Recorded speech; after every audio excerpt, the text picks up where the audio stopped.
And today I'm going to make one of my special dishes. Special because the way you cook it and the way it's prepared, it's one of those dishes that takes like 2 days to make, but really like 10 minutes to prepare. It's a lot of time in cooking and sitting, but actually the work involved, very easy, 10 minutes in and out of the kitchen. And then I like to use this phrase, you set it and forget it. And all of a sudden, next day, it's cooked. So I like that a lot. And this is, of course, the famous Boston baked beans. And the first thing we're going to do is use navy bean, dried navy bean. You can get it in the store. It's usually, I find it in my supermarkets in the Mexican section. This is a Goya brand. Goya makes good beans. Jack Rabbit makes good beans. Store brands are fine. They're all good. And the first thing you do is you just rummage through the beans a little bit. Sometimes they mix with little stones. Get the stones out. Very rarely you'll find a stone. In the modern days, this idea of having stones mixed in with the beans, less and less. There might be a stone in there, so go through it, but you'll find little stones in there less and less. So go through it quickly, make sure there's no stones, take the beans, rinse it under in a colander, best thing, and then you're ready to go. And I use 2 cups of beans and put it in a 4-cup deli container. These are great. You get these from takeout and wherever you find them, save a couple. They're really useful. All you have to do is fill it halfway. This is 4 cups. If you fill it halfway, that's 2 cups, and then just fill the rest away with water. Cover it in the fridge at least 4 hours. You do it overnight, it's great. If you know you're gonna make baked beans, it's a process. So I know, you know what? I wanna make baked beans on Friday. So Thursday you start, and you say, Thursday night, before I go to bed, just gonna soak the beans. And 2 cups of beans, and fill the rest with water. Soaking the beans, is it absolutely necessary? No. All soaking the beans will do for you is shorten the cooking time. That's all it does. So it's nice to soak them because this way, now as it is, these are going to cook for 10 hours. If you don't soak them, they may have to cook for 14, 15 hours. That's a long time. So it really is better to soak them. But the beans will still come out if you don't soak them. Years ago, beans somehow were harder and it really needed to be soaked, or else it would take a whole day to cook them. Now, beans are processed a little differently, so they're not as hard as they used to be. Still, soaking them is a good option. It really cuts the cooking time down.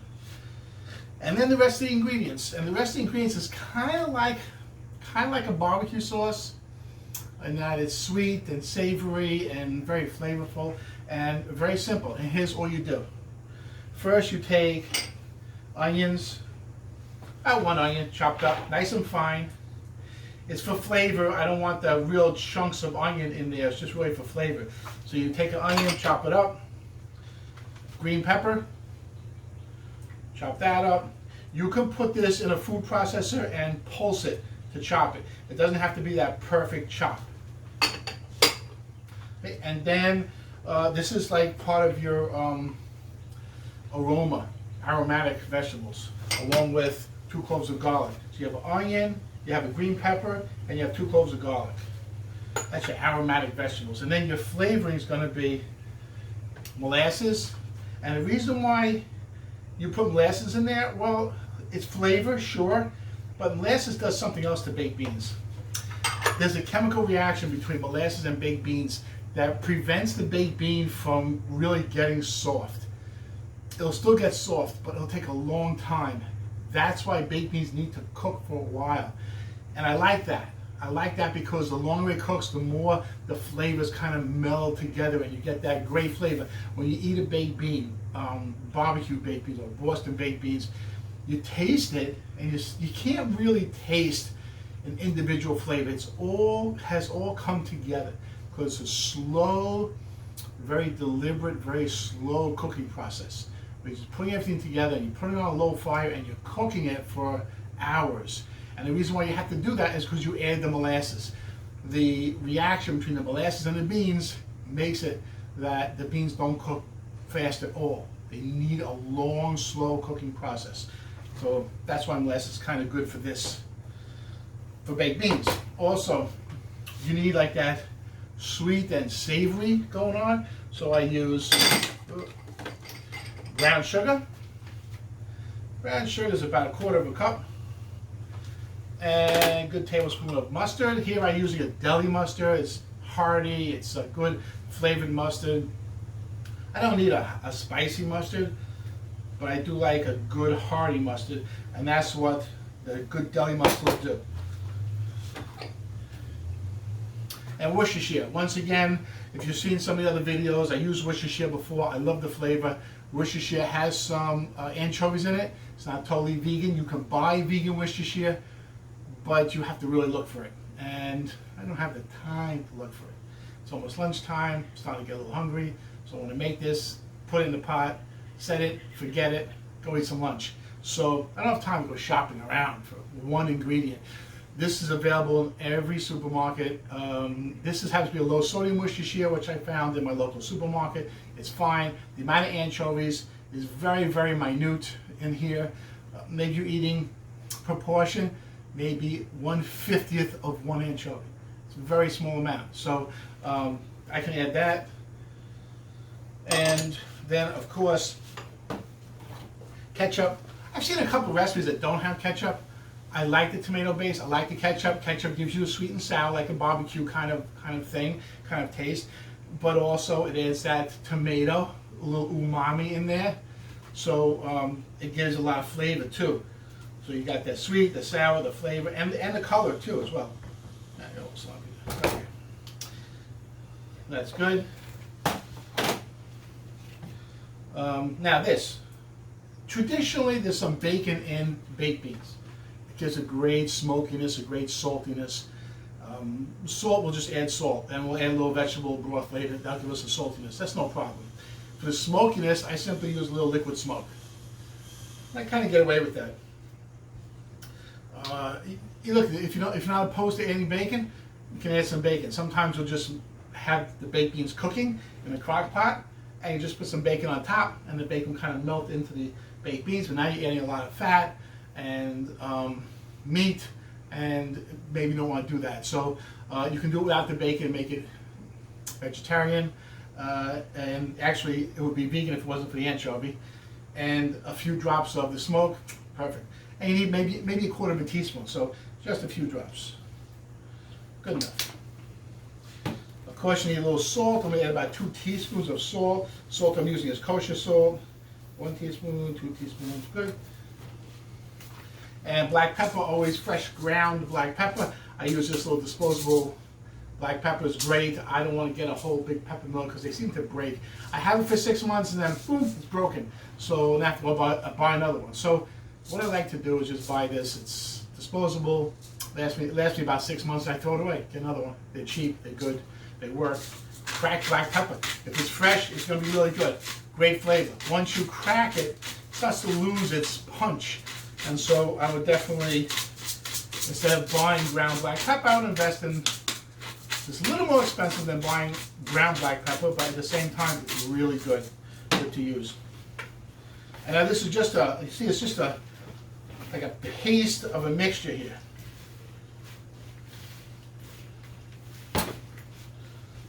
That's what it is. Yeah, it's just like a paste of a mixture. And then what we're going to do is we're going to add the beans. Now, when this was put into this container, it was about that much beans. Now look how much it is, because it absorbed all the water.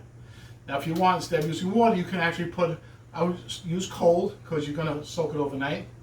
And we use cold vegetable broth. A little extra flavor.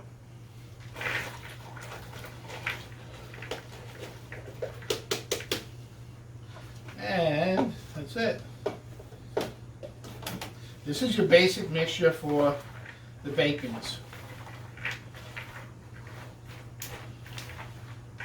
Now, the reason why I'm doing this, I'm mixing it together like this in the bowl before I put it in the crock pot, is I want all the flavors to get all mixed together with the beans and everything. Sometimes if you mix it in the crock pot, there'll be pockets where it's just beans cooking.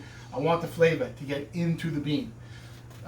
So this way, it has a good flavor throughout the whole dish. There won't be pockets of just plain bean. So we have this all mixed together very nicely. I put it in the crock pot.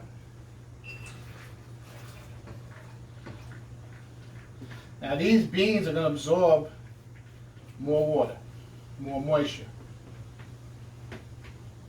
And they're going to, as they cook, that's exactly what's going to happen. So there's not a lot of moisture. It's maybe, as I'm pouring in, I see there's maybe 1 or 2 tablespoons of liquid. The rest is all like paste stuff, ketchup and mustard. It's not really liquid. It's like a paste kind of consistency. So what I need to do is I need to add some water to that. Because when it cooks, the beans are going to absorb the water, and it's going to make it like the consistency of baked beans. It's going to have the beans and like a sauce on it. Okay. So this is about 2 cups of vegetable broth, and I'm just going to add enough broth so it just comes just past the top. It's just about all of it. Yeah. So the broth has come just over the top of the beans. See that? Right? And I'm going to mix this up. Just to get all the flavor all over the place. That's good. If you want to, now it's not going to have, you're not going to have that great flavor yet, 'cause it hasn't cooked, and the onion and the garlic and the green pepper is still kind of raw, and there's no flavor coming out of it into the dish.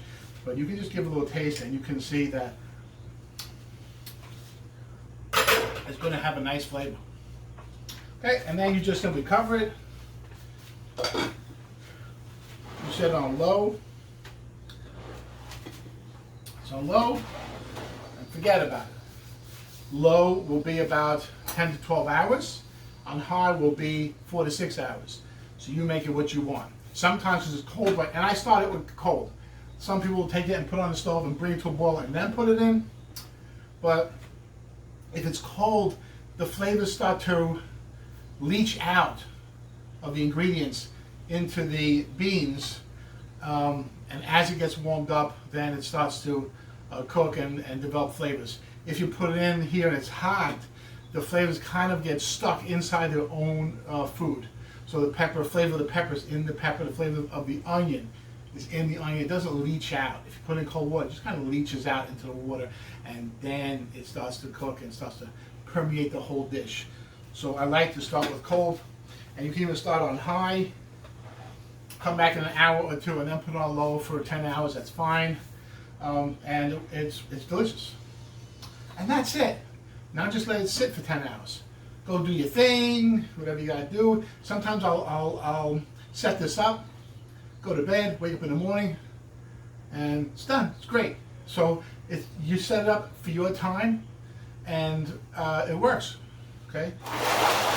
This is the final product, and you can see it looks just like baked beans. Like when I make something like a baked bean, it's not usually something that people would make, but I like to make it because the canned baked beans have a tinny kind of flavor, and it's not the quality, the same quality as if you make it yourself.